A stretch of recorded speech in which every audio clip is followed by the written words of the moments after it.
Halo guys, ini hari ini gua lagi temenin member staffing. Ini salah satu tim kita juga, jadi bisa ekspor. Ini ada orangnya langsung di sini. Ini pertama nih, Mas Raffi di mana ya? Ya. Nah, ini Pak Direktur. Amin. Ya Pak, Pak Direktur. Pak Direktur yang kerjasama bareng kita. Ya kalau Terima kasih. Ada 6 orang, satu Pak Rafdi, 26. Mas Samsul di dalam. Oh ini Pak Samsul ini. Bentar, lagi meeting. Lagi memastikan semuanya berjalan dengan lancar.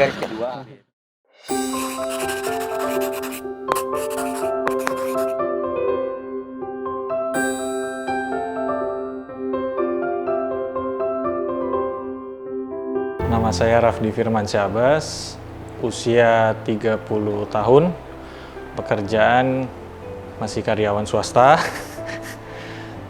Sejauh ini masih juga mengembangkan bisnis ekspor ini. Saya tahu Bisa Ekspor ini dari TikTok, dari platform TikTok. Saya gabung di Bisa Ekspor itu dari 2019 bulan September. Terus dari materi kita belajar itu lebih kurang 2-3 bulan. Itu paralel, kita sambil mencoba mengaplikasikan per materi gitu. Baru kita bisa settle untuk aplikasi secara langsung di 2020 Januari.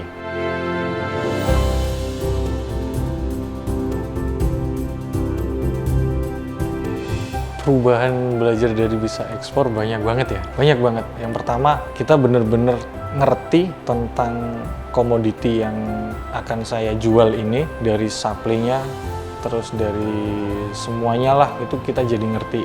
Itu yang pertama.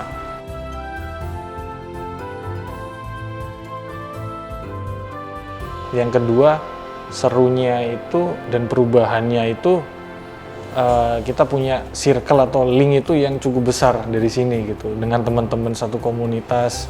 Terus kita sama-sama gitu, ada yang berbeda gitu. Nah, yang ketiga, mengisi waktu kosong yang kemarin kita pandemi itu cukup asik juga gitu. Ternyata ekspor ini pandemi masih bisa gitu loh, nggak harus terkendala PPKM atau apapun gitu sih.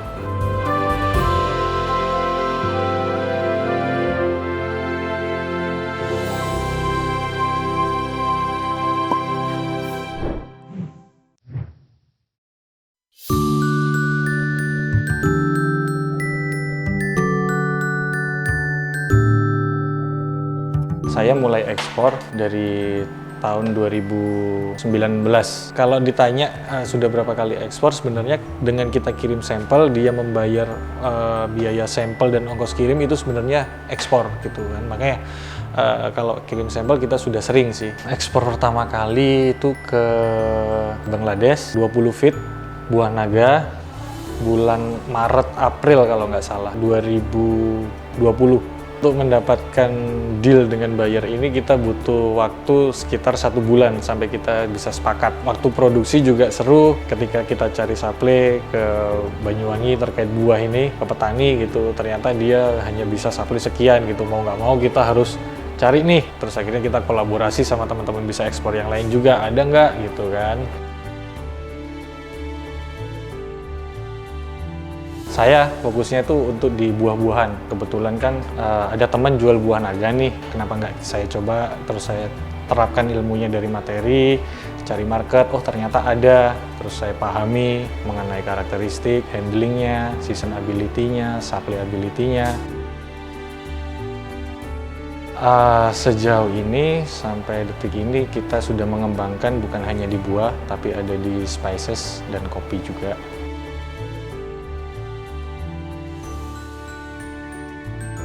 Kalau mencari supply, kami biasanya datang langsung, contoh kayak buah naga gitu. Kita research dulu produsen atau petani terbesar buah naga ini ada di mana. Katakan di Banyuwangi, saya langsung turun ke Banyuwangi untuk mencari petaninya, kebunnya, pengepulnya. Kita tanya langsung turun berapa harga, berapa supply, kapan seasonability-nya, itu kita langsung turun langsung gitu. Nah, ketika ketemu, kita cocok, jalan, yaudah, akhirnya kami pegang nih data tentang buah naga itu.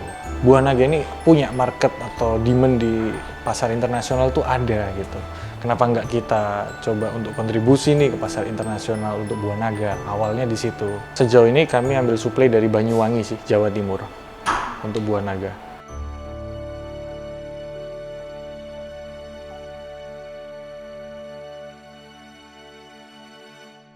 Timnya kita ada, tim inti ada 3. Pak Rafdi sebagai CEO, saya Roserman pengadaan barang, sama satu lagi marketing, Rasti sebagai manajer marketingnya. Ini staffing ke berapa nih?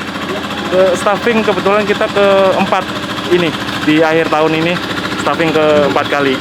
Alhamdulillah berkat tim bisa ekspor, Mas Hafiz sama Ko Julio, jadi kita bisa sampai sejauh ini dan kami sangat berterima kasih. Semoga kedepannya bisa terus berkembang bersama tim bisa ekspor. Amin. Yang selalu mensupport tanpa henti. Pasti. Ini timnya bagus loh. Ini ada 4 orang yang berbeda tempat ya. Betul. Samsul beda, Mas Rafdi beda, si Mbak Rastinya di Bali. Wah. Ini satu tim pencar-pencar tapi bisa closing sebanyak itu.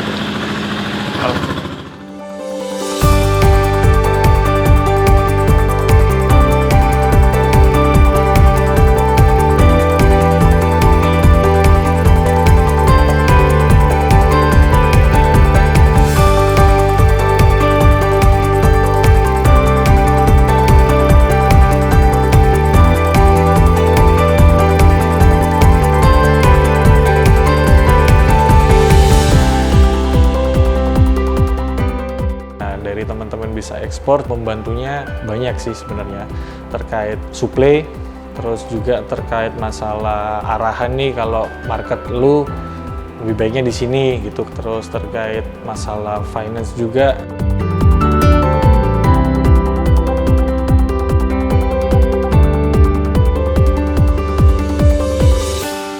Awalnya kami memposting di Instagram, akun Instagram Fruta Agonas. Kami mention komunitas bisa ekspor dan Ko Julio. Tiba-tiba di replay sama Ko Julio, wah dapat LC nih. Terus akhirnya kami balas, iya kok bisa dibantu kah gitu. Ya, terus ya silakan hubungi ini gitu sama Ko Julio. Nah langsung kita kontak.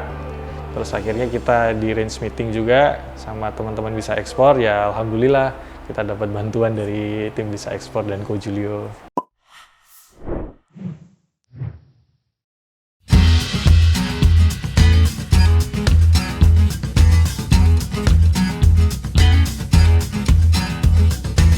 Awalnya saya itu join dengan salah satu member BE yang ada di Bali untuk komoditi buah juga, cuman beda buah.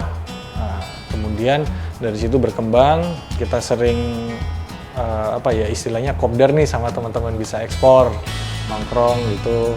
Terus akhirnya kenal sama Mas Samsul, sama Rasti, sama Mas Faurosi, sama Kak Wahid, Mas Agung juga. Nah dari situ kita bikin, oke lah gimana kalau kita jadi satu tim aja gitu. Lebih kurang 6-7 ya termasuk sama saya. Itu sama-sama member BE juga. Sering banget di ghosting sama buyer. Awalnya kita menawarkan, dia interest, setelah itu nggak ada kabar.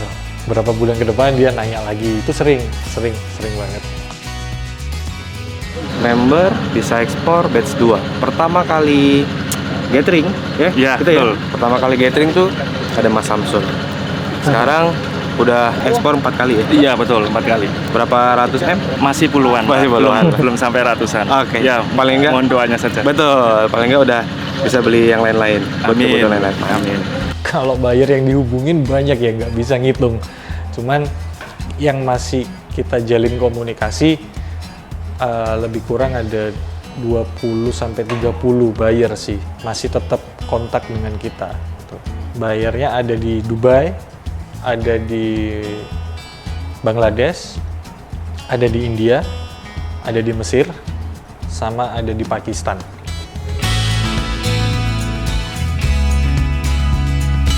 Cari buyer itu paling mudah.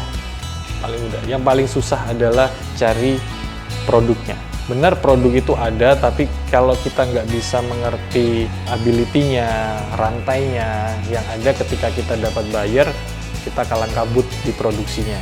Jadi kalau saran dari aku, knowledge itu paling penting.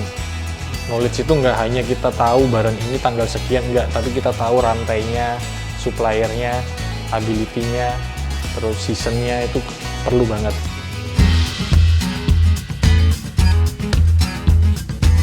Banyak platform-platform yang sudah menyediakan kan untuk data-data buyer itu.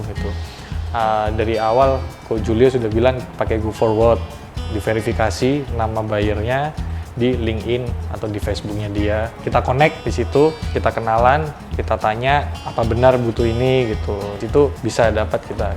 Dari website juga bisa, kita kirim email, ya istilahnya tebar jaring lah.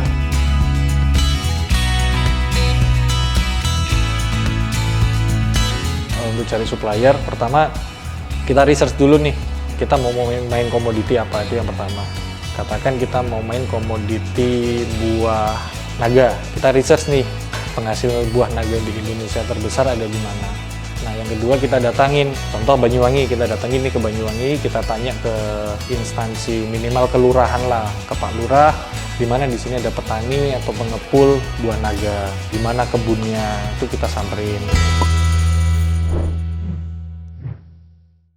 Ini kan ada 2 truk nih, kenapa staffingnya nggak dari sana aja? Kenapa harus pakai truk? Karena biayanya lebih murah kalau trackingnya dibawa ke sini daripada kita harus tarik kontainer ke sana. Itu aja Sana sih. juga spesial terbatas sih. Ya. Oke, ini dari mana nih truknya? Dari Sukabumi. Jadi ini staffing dari Sukabumi di staffing ke Tanjung Priok ya? Iya, Betul. Karena lebih Lebih murah. lebih murah biayanya. Sana juga spesial terbatas sih. Akses jalan juga kurang di sana. Akses jalan kurang. Jadi harus masuk ke daerah. boleh tahu berapa banyak ini total tonase? Lebih kurang 8 ton. Lebih kurang. 8 ton satu truk. Enggak, 1 dua truk. kontainer. Oh, 2 truk. Jadi per truknya lebih kurang 4 ton lah. oke. Totalnya 8 ton ya? Iya.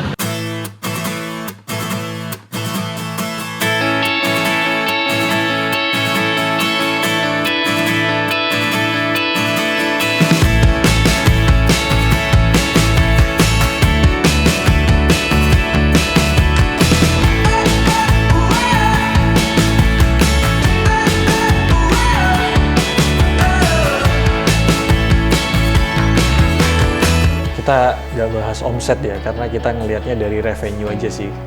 Kalau revenue saat ini dari tim, alhamdulillah dapat lebih kurang 150 sampai 160 ribu USD.